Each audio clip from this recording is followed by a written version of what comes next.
Alrighty, welcome back. So in this video, we're going to talk about the display preferences.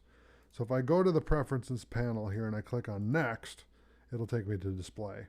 And so with that, I can do the motion path, no motion path, all keyframes, no more than 5 keyframes, no more than 15 seconds with a base of 30 frames per second.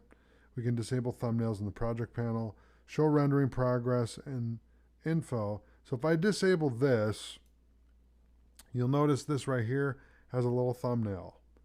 I would not disable the thumbnails, okay? I think it's important to have the thumbnail, then you can preview what you have. Hardware acceleration, composition, layer, and footage panels. Yes. Show both timecode and frames and timeline panel. Yes, and what they're talking about there is right here, okay?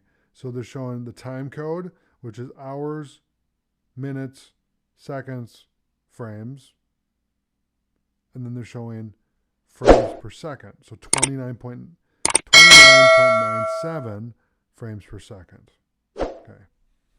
So that is the display preferences. So thanks for watching, and I'll see you in the next video.